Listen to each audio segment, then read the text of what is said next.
저희 집이 형편이 많이 좋지 않은 편입니다.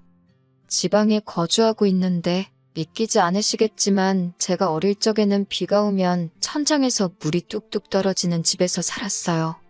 방이라고 2개 있는 거, 하나는 부모님이 쓰시고 남은 하나는 동생 2명하고 같이 써야 했습니다. 저는 고등학교 졸업 후에 바로 취직을 했지만 생활비를 보태야 했기 때문에 독립은 꿈도 꾸지 못했어요. 처음에는 어떻게든 독립을 해보겠다고 낮에 일하고 밤에는 편의점 야간 알바까지 해가면서 돈을 모았는데 돈을 제가 더 벌어봤자 더 버는 만큼 집에다가 생활비를 보태야 했습니다. 결국 독립은 포기하게 되었지요. 돈 되는 일만 찾아서 하다 보니 제가 돈 벌어오는 기계인가 싶은 생각도 들고 그나마 저까지 돈을 벌기 시작하면서 집에는 조금 여유가 생긴 듯 했는데 제가 벌어온 돈으로 동생들 교육시키는 게 뿌듯하기는 했지만 한편으로는 부럽고 속이 많이 상하기도 했어요. 일이라도 제가 좋아하는 걸 해야겠다 하는 생각에 배운 게 제과와 제빵 쪽입니다. 좋은 학교 나와서 하는 게 아니다 보니 기본적인 기술밖에 배우지 못했어요. 그래도 제가 일하던 베이커리 사장님께서 제 상황을 알고는 틈날 때마다 이것저것 하나씩 다 가르쳐 주셔서 재밌게 일을 배웠습니다. 한 명은 전문대지만 어쨌든 동생 2명 다 대학까지 졸업시키고 나니 이제는 부모님 부양을 하게 되었습니다. 솔직히 그때는 너무나도 그 현실에서 도망치고 싶었어요. 베이커리에 자주 오시는 단골 손님 중에서 저를 눈여겨보시던 손님 한 분이 계셨습니다. 점심시간이 돼서 나와서 쉬고 있는데 그분이 저한테 시집은 갔냐고 물어보시더라고요. 결혼은커녕 독립도 꿈도 못 꾸는 저였으니 당연히 아니라고 말씀드렸지요. 그런데 그분이 자기 지인이 아는 사람이 신부감을 찾고 있는데 한번 만나만 보라고 끈질기게 물어보셔서 하는 수 없이 소개를 받게 되었고 그때 처음 남자친구를 만나게 되었습니다. 자기를 소개하기를 본가는 미국에 있고 자기는 아버지 사업을 돕느라 주기적으로 미국과 한국을 오며 가며 하고 있다고 했어요. 이번에도 사업차 한국에 들른 거고 1년에 한국을 3-4번 정도 온다고 했습니다. 한 번 오면 최소 2달은 있다가 가서 연애하는 데는 큰 지장이 없었어요. 저도 일 때문에 바쁘고 시간이 넉넉지 않았거든요. 제 팔자의 연애나 결혼은 꿈도 못 꿀 일이라고 생각했는데 기다림이 길었었지만 남자친구와 시간을 보내는 게 참 좋았습니다. 돈 아낀다고 아까워서 가보지 못한 곳에 가서 데이트도 하고 나름 비싼 선물도 사주고요. 한 달에 3-4번 만나는 게 전부였지만 저한테는 힘든 일상을 버틸 수 있게 해주는 원동력이 돼줬어요. 그런데 남자친구가 저한테 난데없이 청혼을 해왔습니다. 연애를 시작한 지는 1년이 되었지만 바쁜 남자친구 일정 탓에 사실 만나본 건 20번이 채 안 되었거든요. 남자친구는 가족들을 위해 희생하는 숭고한 모습이 인상적이라면서 저랑 결혼하면 자기가 행복할 것 같다고 말해왔어요. 책임져야 하는 입이 있다 보니 집에다 청혼을 받은 사실을 말하기 어려웠는데 부모님도 더 이상 제 발목 잡고 싶지 않다 하시고 동생들도 제 덕분에 학교도 졸업하고 했다며 취직하면 자기들이 부모님 생활비 정도는 마련할 수 있으니 저는 이제 제 인생을 살라고 등을 떠밀어줬습니다.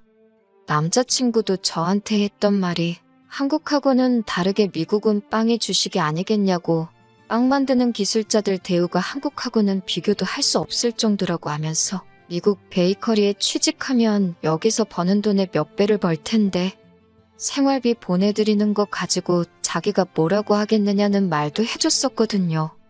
그런데 무엇보다 제가 남자친구와 결혼해서 미국으로 향하는 걸 결심하게 만든 건 제 욕심이 가장 컸어요. 언젠가 제 이름 걸고 저도 베이커리 하나 열고 싶었거든요. 사장님이 많이 가르쳐 주시긴 했지만 제가 배운 거라곤 자격증 딸 때 배운 기술 몇 개와 일할 때 배운 몇 가지들 뿐이었으니 저도 본격적으로 하기도 취득해보고 더 배우고 싶은 욕심이 생겼습니다. 그런 열망 때문인지 솔직히 20번 남짓 만난 남자친구가 저에게 청혼을 해왔고 결혼을 급하게 하려고 했는지에 대해서는 의심조차 하지 않았었네요. 그런데 비자를 발급하는 과정에서 대사관에서 제 비자를 반려시켰습니다. 이민 브로커 말로는 제가 학력도 없고 여자라서 비자 발급해주는데 좀 보수적이라고 설명해주더라고요. 남자친구가 자기가 미국 영주권자이니 초청 이민을 해서 영주권을 받으면 된다고 혼인신고부터 올리자고 했는데 그때는 제정신이 들었어요. 그때 혼인신고 올리지 않은 게 천만다행이었습니다. 물론 고민은 많이 되었지만 남자친구 부모님도 뵌 적이 한 번도 없고 남자친구와도 그렇게 오래 알고 지낸 사이는 아니다 보니 혼인신고를 대뜸 올리기에는 많이 꺼려졌어요. 남자친구가 결국 저에게 제안하기를 자기가 비행기 표값을 내줄 테니 미국에 가서 자기 부모님께 인사를 먼저 드리고 그리고 제 마음을 정하라고 하더라고요. 거기까지는 제가 거절할 것도 없어서 그러자고 했고 얼마 뒤에 저는 미국행 비행기에 몸을 실었습니다. 남자친구 아버님이 사업을 하신다고 했고 남자친구도 한국에 주기적으로 들락날락했기에 엄청 큰 사업을 하시는가 보다 했는데 영화에서나 봤을 법한 분위기 어두운 후미진 동네에서 허름한 맥주 가게를 하나 하고 계셨어요. 저희가 도착했을 때 아버님은 일을 하고 계신다고 해서 아버님 가게로 먼저 향했는데 거기서 일하고 계신 40대쯤으로 보이는 여자분이 아버님은 피곤해서 집에 먼저 들어갔다고 하시더라고요. 그래서 곧장 집으로 향해 아버님을 만나 뵈었습니다. 문 열고 들어가는데 웬 3살쯤 돼 보이는 여자아이가 아버님 뒤에 숨어서 쭈뼛거리고 있더라고요. 저는 남자친구 말고도 형제가 따로 있고 아버님하고 같이 한 집에 살고 있는 줄 알았어요. 아이한테 반갑게 인사하면서 아가야, 너는 이름이 뭐니? 하고 웃으면서 물어봤는데 제 말이 끝나기가 무섭게 아버님이 정색을 하면서 저한테 호통을 치더라고요. 엄연히 내 시동생 될 사람인데 왜 아기라고 부르냐고 하면서 아가씨라고 부르라고 하는 겁니다. 며느리가 처음 오자마자부터 개족보를 만들려고 한다고 성질을 부리시더라고요. 그때부터 저도 정신이 없었어요. 그리고 한편으론 며느리라니 아직 결혼도 안 했는데 벌써부터 며느리 취급을 하시네 하는 마음이 들었습니다. 남자친구가 그제서야 저한테 설명이라고 해주는데 자기 늦둥이 동생이라고 소개를 해주더라고요. 아버님 연세가 60은 돼 보이셨는데 아버님도 아버님이지만 어머님도 참 대단하시구나 싶었어요. 첫 인사 때는 시동생 된다는 그 아이 때문에 분위기가 어색했는데 오해 풀고 나서부터는 별다른 일이 없었습니다. 저녁 식사할 때쯤 되니까 현관문 열리는 소리가 들리고 여보, 나왔어 하는 소리가 들려왔어요. 어머님이 오셨나 보다 싶어서 그때부터 바짝 긴장을 하고 있었는데 낮에 아버님 가게에서 봤던 40대쯤 돼 보이던 그 여자분이 문을 열고 들어오시더라고요. 남자친구 나이를 생각해보면 절대로 어머님이 될 수가 없는 나이대였거든요. 제가 또 어리 빠져서 정신을 못 차리고 있으니 남자친구가 아버님이 사실 재혼을 하셨다는 사실을 그제서야 말해주더라고요. 그게 뭐 숨길 일인가 싶어서 일부러 헷갈리라고 그런 건지 새로운 사실들을 하나씩 말해주는가 싶었습니다. 아까는 저보고 개족보를 만든다니 어쩐다니 하셨는데 정작 개족보는 누가 만들고 있는 건가 싶었네요. 새어머니이긴 했지만 남자친구하고는 사이가 좋은 듯 보였어요. 식사가 끝나고 저는 짐가방 좀 정리해 놓으려고 남자친구 방으로 들어왔는데 제가 방으로 들어오는 걸 보더니 남자친구가 따라 들어왔습니다. 저보고 많이 놀랐냐고 물어보더라고요. 조금 놀랐다고 왜 미리 말을 안 해줬냐고 했더니 미리 말 안 한 이유는 설명해주지도 않고 여기는 미국이 아니겠냐면서 미국에서는 이런 게 일반적인 거고 색안경 쓰고 볼 이유도 이상하게 생각할 필요도 없다고 하는 겁니다. 한국 교포들이라도 이런 부분은 미국식 사고로 많이 개방적인가 보다 그렇게 이해를 하고 넘겼습니다. 저녁 식사 마친 지 얼마 되지 않은 일은 저녁이었는데 시차 적응을 한 번도 해본 적이 없어서 그런가 몸이 나른하고 잠이 쏟아지더라고요. 그래서 짐 정리를 하다 말고 저도 모르게 잠깐 잠이 들고 말았네요. 제가 잠들었을 때가 저녁 7시였는데 일어나서 보니 11시에 가까워져 있더라고요. 첫날인데 시차 적응도 있지만 예비 시부모님 댁에 오자마자 잠들었다고 정신력이 없네. 긴장감이 없네 그런 소리를 들을까봐 허둥지둥 밖으로 나갔습니다. 2층 계단을 따라 1층으로 내려오는데 계단 중간쯤에 다다랐을 때 거실에서 이야기를 나누고 있는 남자친구 가족들의 목소리가 들려왔어요. 그런데 그때 들려온 첫 마디가 혼인신고도 안 했는데 데려오면 어떡하느냐는 말이었습니다. 그 말을 듣자마자 저도 모르게 본능적으로 그 자리에 멈춰서 남자친구 가족들이 하는 이야기를 숨죽여 듣게 되었습니다. 열받아서 뛰쳐나가느라 정말 조금밖에 듣지 못했는데도 치가 떨리더군요. 비리비리해 보이는데 일이나 할 수 있겠냐는 남자친구 아버지의 말. 다른 거 다 필요 없다. 나 대신 애만 봐줘도 할 만큼 하는 거라는 남자친구 새어머니의 말. 그리고 누구보다 저를 아껴주고 저를 좋아해줘서 결혼까지 생각했던 남자친구의 결정적인 한마디. 다 자기가 알아보고 잘 골라서 온 거라고. 한국에서도 온 가족 뒷바라지 하다 온 사람이고 소처럼 일도 잘한다고 부려먹기 딱 좋은 사람 아니겠냐고 하더라고요. 그 말을 듣자마자 배신감에 뛰쳐나가서 지금 뭐라고 짓거리는 거냐고 한마디 했습니다. 남자친구가 엄청 당황하더니 언제 일어났냐고 하면서 제가 아무것도 못 들었다고 생각했는지 모르는 척 딴청을 부리고 있더군요. 결혼 앞두고 내 칭찬을 하고 있었다고 하는데 남자친구 부모님이 먼저 했던 말만 들어봐도 정황상 그게 제 칭찬으로 한 말이 아니라는 건 누구라도 알았을 겁니다. 남자친구는 오해라고 하면서 잘 들어보라고 하는데 솔직히 그 상황에서는 누가 와도 그 어떤 변명을 할 수 없었을 거예요. 그나마 조금 순화해서 하는 말이 아버지가 재혼을 하시면서 새어머니가 가게를 같이 봐주시게 돼서 번갈아 가면서 가게를 보면 되었으니 조금 쉴만해지셨는데 계획에 없던 아이가 태어나면서 오히려 전보다 더 힘들어졌답니다. 아이를 두고 출근을 할 수 없었기 때문에 가게는 혼자서 나가야 했고 집에 있으면 집에 있는 대로 아이를 돌봐야 했기에 오히려 전보다 훨씬 더 일이 많아진 거나 다름이 없게 되었다고 하더군요. 그래서 며느리가 될 제가 아이를 봐줬으면 하신다기에 그 부분에 대해서 부모님하고 이야기를 나누고 있었다고 하더라고요. 부려먹을 생각이 아니라 제 생각을 물어보려고 했다고 해도 그건 말도 안 되는 거죠. 지들 가족 간의 일이나 마찬가지인데 아무리 제가 이 집에 며느리로 들어온다고 해도 남자친구와도 30살 터울이 있는 시동생을 제가 업어 키워야 할 이유가 있냐 물었어요. 세 사람 다 잠잠하다가 아버님이 그러면 한 달에 100만 원씩 보수로 주겠다는 겁니다. 한국에서도 출퇴근해서 아이 돌봐주는 사람 월급이 당장 2배도 넘는데 언제적 한국을 생각하고 사람을 푼돈 쪼가리로 부려먹을 생각을 하느냐고 했어요. 개방적인 건 미국이라 그런 거니 이해해 달라더니 돈 쓰는 거 보니 미국 이민 오기 전 상팔년도 시세로 계산을 하고 있으니 웃기지도 않더라고요. 그것도 안 통하니 남자친구 새어머니는 애를 줄 테니 그럼 한국에 데려가서 키워달라더군요. 자기 배 아파 낳은 자식을 남한테 키워달라는 것도 웃기지만 이젠 아예 애를 주겠다고 나오니 이 사람들 밑바닥이 어디까지인지는 제가 가늠도 할 수 없었습니다. 정리해놓은 짐을 다시 챙겨서 밖으로 나왔네요.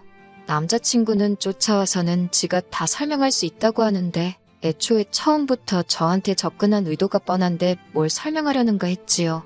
그랬더니 우리가 그 아이를 키워야만 아버지가 은퇴하고 나서 저 가게를 자기한테 물려주실 거랍니다.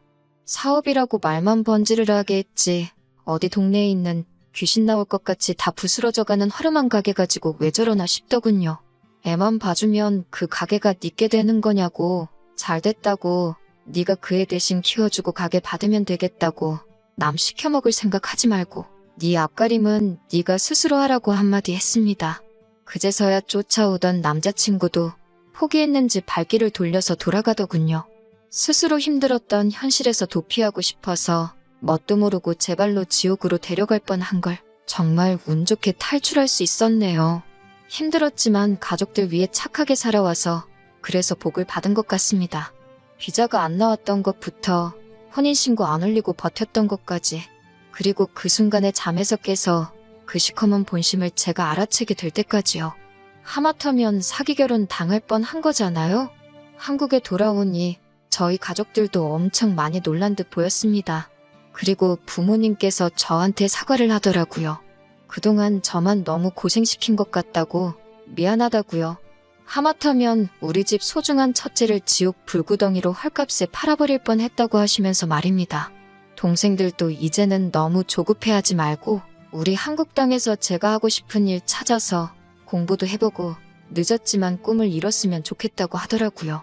이제는 자기들이 저한테 베풀 때라고 하면서요. 제가 지켜줘야만 하는 가족들인 줄 알았는데 저를 이렇게 지켜주겠다고 나서니 그렇게 든든할 수가 없어요. 비 온 뒤에 땅이 굳는다고 했나요? 비록 남자친구의 어이없는 계획에 연애도 결혼도 다 망쳐버리고 말았지만 평생 무엇과도 바꿀 수 없는 든든한 가족이 되었어요. 앞으로는 저도 제 인생의 새로운 목표를 잡아서 앞을 향해 뛰어나갈 생각입니다. 후기 보내드립니다. 댓글로 응원해주신 분들께 너무 감사드립니다. 저는 잘 지내고 있어요. 댓글에 주작이라고 하시는 분들도 몇몇 계시는데 전부 사실이에요. 미국 동부의 한국인들 많이 모여 사는 주에서 남자친구 아버지 재혼한 이야기 모르는 사람이 없다고 할 정도라니 들어보실 분들은 들어보셨을 수도 있겠네요. 아무튼 남자친구를 저한테 소개시켜줬던 분께서 다시 돌아와 일하는 저를 보고는 저한테 있던 소식을 듣고 나로 알아보셨나 봅니다. 저한테 미안하다고 하시더라고요. 그분이 남자친구 아버지와 어렸을 때부터 알던 분이시랍니다. 남자친구 처음 소개시켜준 것도 아들 장가 보내려고 한국에 보냈는데 괜찮은 사람 있으면 소개 좀 해달라는 부탁을 하셨다네요. 그래서 평소부터 눈여겨보고 있던 저를 소개시켜줬던 거고요. 그분은 당연히 이런 뒷내용을 몰랐으니 좋은 마음에 소개시켜준 건데 이렇게 돼서 미안하다고 하시더라고요. 미국에도 한국 사람들 많이 모여 사는 곳에는 유명식으로 술집이 있다네요. 남자친구의 새어머니는 거기서 마담으로 일하고 있던 사람이었다고 하고요. 그런데 나이 먹고 오갈 때 얻게 될 뻔한 걸 어떻게 남자친구 아버지가 데리고 와서 살기 시작했다고 해요. 그러다가 계획에도 없던 아이가 태어나게 된 거고요. 남자친구가 아이를 대신 키워줄 며느리를 찾으러 혈안이 되었던 건 사연에 적었던 대로 남자친구 아버지가 가게를 물려주는 조건으로 아이를 키우라는 조건을 걸었다고 하네요. 사업한다고 하고 다니고 번드르르 하게 생기긴 했는데 남자친구는 이민에 부적응한 전형적인 이민 1.5세대라더라고요. 그 가게를 물려받는 것 말고는 스스로 할 수 있는 일이 아무것도 없었다고 해요. 그러다가 저를 만나게 된 거고 그 이후는 앞서 적은 사연처럼 사건이 일어나게 되었던 겁니다. 남자친구 아버지가 연세가 있는 편인데 글쎄요. 남자친구 바람대로 애 대신 키워주고 가게 물려받으면 참 좋은 일이겠지만 남자친구 새엄마가 과연 자기 남편의 유산을 아들한테 전부 가게 내버려둘지 모르겠네요. 인상 보니까 도끼가 보통이 아니던데 말입니다. 아니면 혹시 모르죠. 남자친구도 바보가 아닌 이상 새어머니랑 유산으로 다툴 수 있는 그 상황에 아이를 대신 키워줄 사람을 혈안이 되어서 찾으러 다닌 게 다른 이유가 있을 수도 있겠다는 생각이 드네요. 가령 사실 아버님이 자기 딸이라고 생각하고 있는 그 아이한테 사실은 상상도 할 수 없는 출생의 비밀이 있다거나 말이죠. 저도 너무 깊게 생각한 것 같네요. 아무튼 저도 사람 보는 눈을 더 키워야겠다는 생각입니다. 이 사건 이후로 가족들과도 잘 지내고 있고 저도 제 꿈을 이루기 위해서 공부를 시작했어요. 더 생각해봐야 짜증만 나는 일은 그만 있고 앞으로 일어날 좋은 일만